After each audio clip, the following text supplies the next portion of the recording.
The room fell silent the moment he said her name. Not because she was important, not because she was powerful, but because everyone knew what was about to happen. The CEO did not ask for opinions, he demanded them when he wanted to make an example out of someone.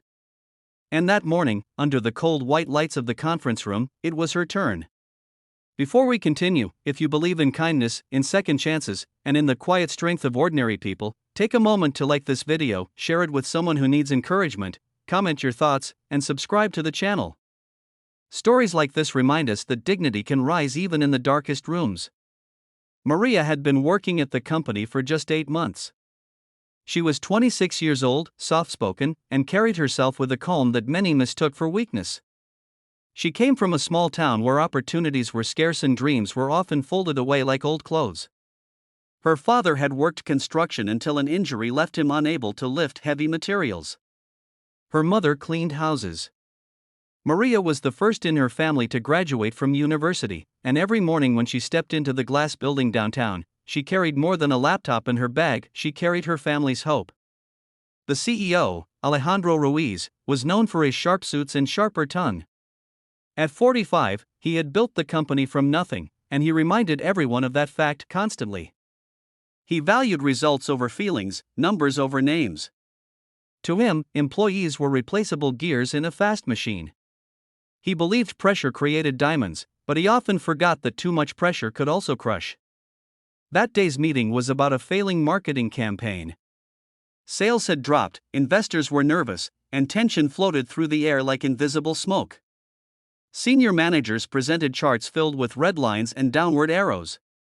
Alejandro listened with impatience etched across his face. Then, suddenly, he leaned back in his chair and scanned the room until his eyes landed on Maria. She felt her heartbeat in her throat. She had only assisted on the project, mostly compiling data and preparing reports. She was seated near the end of the long table, almost blending into the wall behind her. Alejandro asked for her opinion in a tone that was smooth but heavy with sarcasm. He mentioned her fresh perspective, drawing a few quiet chuckles from executives who had worked there longer than she had been out of school. It was clear he expected her to stumble, to say something naive, to prove that she did not belong among them. For a moment, Maria considered shrinking into silence. She imagined her father sitting carefully on the old couch at home, reminding her that respect begins with how you respect yourself. She remembered her mother waking before sunrise to take 2 buses across the city. Fear tightened her chest, but something stronger rose inside her, a quiet certainty that she deserved to be heard. She stood up slowly, her hands trembling at first. The room watched, waiting for entertainment. But when she began to speak, her voice did not break. She did not attack anyone or defend herself. Instead, she spoke about the customers. She described the emails she had read from loyal buyers who felt ignored. She explained how the campaign focused on impressing competitors rather than connecting with real people. She pointed out that while the company celebrated innovation, it had stopped listening. As she continued, the room grew still for a different reason. There was no arrogance in her words, only sincerity. She acknowledged the hard work of the team but emphasized the human side they had overlooked.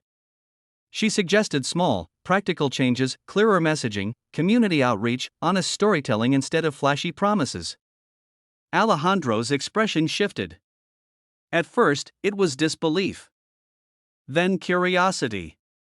Then something close to reflection. He realized she was not trying to embarrass him or outshine anyone.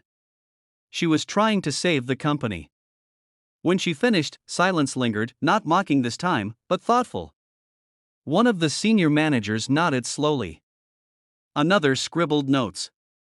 The atmosphere had changed. Alejandro cleared his throat.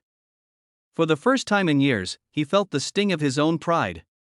He had intended to humiliate her, to reinforce hierarchy through intimidation. Instead, he had exposed something else, his distance from the very people his company was meant to serve. In the weeks that followed, several of Maria's suggestions were implemented. The company shifted its strategy, focusing on authenticity and customer connection. Sales began to stabilize. Investors regained confidence. But the biggest change was less visible. Alejandro started holding smaller listening sessions with employees at every level. He discovered ideas had been waiting quietly in the corners of rooms for years.